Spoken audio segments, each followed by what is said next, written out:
Hello. So this video comes to you from bed, and I thought I did my hospital bag video, and I've never uploaded it, so I'm gonna finish that and upload it. But this comes from bed today. 37 weeks and 5 days pregnant. I have tested positive for COVID. Where I got it, I do not know. We've been very careful. We've barely been anywhere. And even the places we have been, so sorry, even the places we have been, we have been really careful. So we haven't gone anywhere crowded. We haven't gone in any busy restaurants. We were out for lunch once, and it was because we were waiting to collect something. And I'm got gestational diabetes, so got to eat. And it was really quiet. We were there at literally 12 o'clock. There was one other table the whole time we were there. Really, really quiet. Using hand sanitizer, wearing masks, washing our hands when we get home. So I just woke up this morning, really sore throat, really like I can feel like here, like I can actually feel like lumpiness. I feel like I've got tonsillitis. That's what it feels like. I've had tonsillitis a couple of times. Not in years now, but that's what it feels like, and I feel like it feels like razors when I swallow. So I was due to have a section on Tuesday, and when I went yesterday for my appointment, and I was asking about, it was really busy, and I was waiting for like over an hour before I saw anybody, and then I was asking like what time do I have to come in for the section, and what time do I have to come out. They said I had to get steroid injections because my bloody hand is shaking. Just flapping it around, because the baby would be born before 39 weeks. So I'm so sorry about the clearing of my throat, but I just thought, let's video this, let's document COVID. So that if you get it when you're pregnant, hopefully everything will be fine. But so I've been feeling really rubbish. I've been feeling really nauseous, but for about 10 days, I've been feeling so tired, headaches, not sleeping well, but like pregnancy. So did I have any other COVID symptoms? No idea. No idea whatsoever. I've been like struggling to breathe and everything, but I'm the size of a whale, so climbing the stairs is not easy. But anyway, went to the appointment, and she's like, "Oh, you've been admitted for these steroid injections," because I was told to go down to the EOU after 10:30 on Saturday and Sunday. I was like, no. And she's like, let me just go check with somebody. So she brought in this other doctor who, frankly, I thought was rather rude. She's like, so your baby was measuring small, but it's been putting on weight. Like, it's still small, but like it's been putting on weight. So like, it's fine now. I don't know why we're even bringing in 38 weeks. 39 weeks would have been so much better. You wouldn't need the steroid injections. But if you want to come in, like the steroid injections, you're going to have to be admitted because you've got gestational diabetes and you're on insulin. You have to come in and we have to monitor your bloods, and the steroids will push your bloods up. We have to have the diabetic team there. So like Saturday and Sunday, we wouldn't even have brought you in on those days. I don't know why we were even told that. And then the other doctor thankfully stepped in, was like, but she was told like when, like times and stuff. So like, this is not, because she was making it very much like as if I'd got it wrong. And turns out then the doctor who had booked the section in for me had basically overlooked the gestational diabetes when he did that. And they basically were like, listen, your blood sugars were going to be affected. We know that for a fact. So if we bring you in on the Friday, we'll need to bring you in on the Friday, not the Saturday.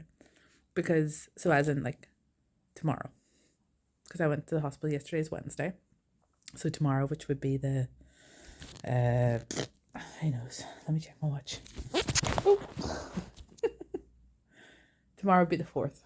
So they would want me to go in from Friday right through. Basically, there was like, the chances are we'd just keep you in, and then you'd have the baby on the Tuesday, and then it'd be in 2 nights. So I'd be in the hospital for basically like a week, And I was like, but I've got a 1-year-old. Like, and I can't just be in hospital for a week. Just, what? Like, and you can't just tell me with like a day's notice. Anyway, then they were like, well, I think we should just put you off we could bring in the 14th. There's a space on the 14th. And I was like, you kidding me? So like after all of this, after this whole 4 weeks of the baby's been measuring small, we're going to monitor you, we're going to bring you in, we're going to do scans and just be prepared. If something goes wrong, we'll bring you in at any of these appointments to have the baby early. So like every Wednesday, every Tuesday, I've spent the whole day like cleaning, doing stuff to get organised, making sure then wherever Luke's going or whoever's looking after him, that there's like spare house key, there's pajamas for him, there's a spare change of clothes available, whether it's here or it's going somewhere else, like packing the baby bag and making sure everything's ready for the baby coming. Doing that on a weekly basis is exhausting. Like if we didn't know that there's something wrong, if there hadn't been anything flagged to us, obviously we need to know if there is, but we would never have, we just would have been getting ready as normal and not having to pack our entire lives up every week to think, oh my God, we could be kept at the hospital today. And then every week coming out and being like, right, it's not happening today. And then it's kind of like a wee bit deflating. And then you have the whole week then of worrying, is the baby moving? Is everything okay? Am I missing anything? Sleepless nights and anxiety that just a wee bit fucked off. Excuse my language. Sorry about that. So, for the fact then for us, we have done that for 4 weeks, for them then to give us a date 2 weeks ago. So two weeks ago they gave us a date and we're like, well, we wouldn't let you go too late anyway, so we're going to bring you in for section. Why I need steroids, I'm not sure, because they brought me in to induce me before, so you don't need them when you're induced. What if that brought on something really quickly? And right then, sure, I ended up having an emergency section last time with no steroids. My baby did not need to go in an incubator. There was no issues with his breathing. Sorry, he was in for half an hour, but he wasn't in hospital for days. And I do understand some babies do. But if they're now telling me that they're fine with the baby to the point where they're happy to wait another 6 days, then what's the issue? And the thing is, there's something goes wrong and I end up having to go to hospital, they're going to give me an emergency section and I won't have had steroids. And my baby will probably be fine. So the frustration and the fact that I was misinformed, and then this other doctor comes in and is really rude about it. Oh, so basically cried the whole way home in the car. Then I like tried to calm myself, couldn't even really eat dinner, ended up having toast. Then like was crying during the night, didn't sleep well, had this sore throat, woke up not feeling well. So as you do when you're not feeling well, you do a lot of flow tests just in case. 2 very, very, very, very obvious signs. So I just honestly can't believe it. So here we are, 37 weeks, 5 days pregnant, COVID positive. So what we're doing now, I spoke to the hospital numerous times today, rang, then they got somebody to ring me back, then somebody else called from the C-section clinic and was like, oh, we would have needed to do bloods and all, do you know what you're doing? I was like, are you still planning to have the section on Tuesday? I was like, you haven't been updated. And then she went off to speak to somebody else. So then I got another call, it just happened to be the doctor from yesterday asking had I made a decision. The nice doctor, not the rude doctor, thank God, because had it been the rude doctor, I might have just hung up. So what are we doing? I was like, well, I've got COVID. And she's like, oh my God. So day 10 then, they reckon it's the 13th. So she was like, right, what we're going to do, let's go for the 14th anyway. And if they've basically numerous times I've been like, if you feel like you're struggling to breathe or you have a racing heart, call us. You're probably going to need to go to NE. If you feel like there's a change in the baby movement, call EOU. That's the emergency obstetrics unit, in case nobody knows. And then if you feel like you're going into labor, to be honest, I feel so stressed out. I wouldn't be surprised if I went into labor. Wouldn't be surprised. I'm still quite early. It's not even 38 weeks yet, but still. So I, of course, so basically my father-in-law was sick, so my mother-in-law, we happened just to run into her yesterday at my sister-in-law's house, when she was taking Luke for us, because my mother-in-law was supposed to take her because my parents have COVID. I didn't get this from them. I haven't seen them now in over a week, unless it took that long. So I was worried that I ran into her, my sister-in-law and her whole family. They had it for like 6 weeks. She had it twice. Don't really need to be giving it back to her. Felt so bad. Had to ring the childminder because I picked up a Luke on Tuesday. I was in her house chatting to her. I swear to God. So I just anyway. So what I'm gonna do is I'm gonna actually finish this other vlog, pop it up here, the one about the hospital bag. But my husband's paranoid now. He doesn't want to get it. He's got asthma and he's trying to like stay downstairs. And I was like, what are we, Ryan, come on, like we have a 1-year-old. Like, what are you gonna do? Like, he's not like me. Like, I get up and shower at like 5 in the morning, 6 in the morning, to make sure like I get a shower before Luke gets up, you know, and then he goes about his business because I'm there. But I was like, it's not practical. You can't keep, and also then I'm just so emotional at the minute after yesterday and them postponing me. So yeah, it's, and I like, oh my God, and if one more person is like, oh, but don't worry, like you're still early, 39 weeks is fine. Oh, well, sure, if the baby's okay, oh, maybe it's what's best for you. Like, honestly, go fuck yourself. Sorry, language again. I'm so sorry. I don't mean to curse, but the frustration, and it's just like, I'm so, like, put yourself in the position of not being an anxious person and being made to be anxious about something for 4 weeks, and then having a date that you thinking, going into the hospital thinking I would just have this appointment to get through today, 2 little shots to get the weekend, and then baby's coming in 6 days, and then for them to be told, no, you really probably gonna have to wait another 6 days or else be away from your 1-year-old for a week. Like, see, like, just say like, shit, it's shit for you, because it is. And I've got COVID, so I really hope that there are no complications. I hope that we don't have any breathing issues. I hope that if my husband gets it, I honestly want him to get it like today, because the worst case scenario now is for him to get it in a few days and miss the birth. So honestly, because I'm like, if I were you, I'd be all over me and I'd be wanting to test positive before I go to bed. So, you know, and I don't see the point in isolating. Like, we slept together last night in the same bed, not in a gross way, and we were like snuggling this morning.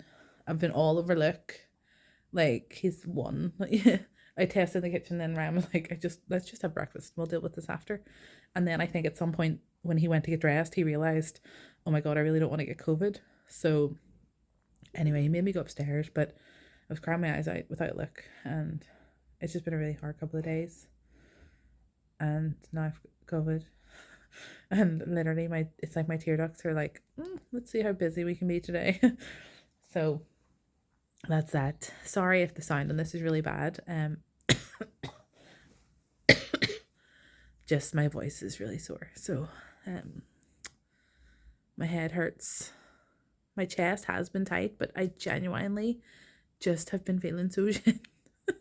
And like my chest, now thinking about it, my chest felt tight on the way home from the hospital yesterday.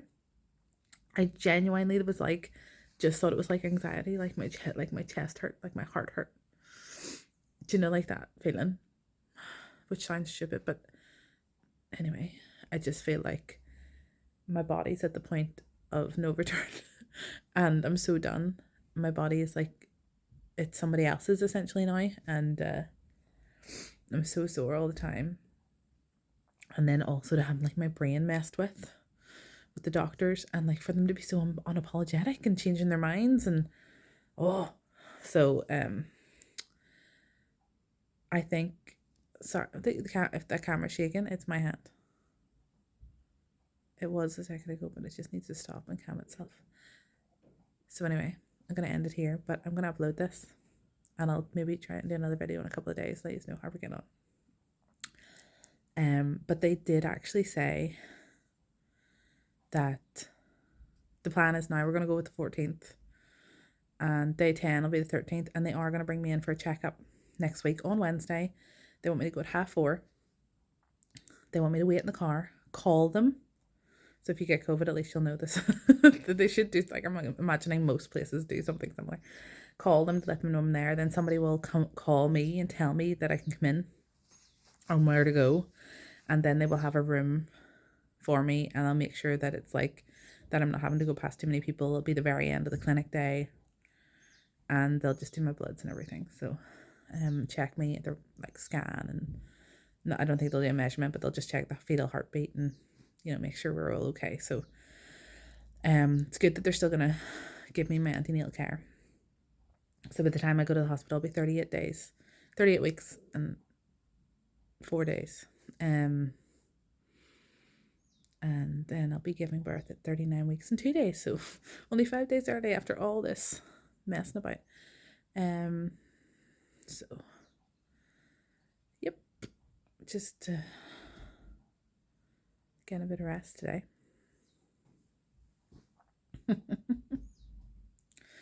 Honestly, I feel so ill. I've been feeling so ill as it is pregnancy wise, and now to add this, it's not a vibe. It's really not. So just glad that I've been vaccinated and that I've had my booster. I had that before Christmas. So hopefully the symptoms will stay bad. No, stay good. Stay as they are. I don't want to really feel too much worse than this. But yeah, I'm going to try and keep you updated. Maybe not every day. Maybe every couple of days. And just hopefully there's a light at the end of the tunnel. But yeah, so there's a wee update for you from bed. I'm going to go now because my chest is getting really sore. And might text my husband, see if he can drop me. He's been dropping stuff to the door and knocking the door. So anyway, hopefully he'll bring me up a cup of tea. Maybe. Bye.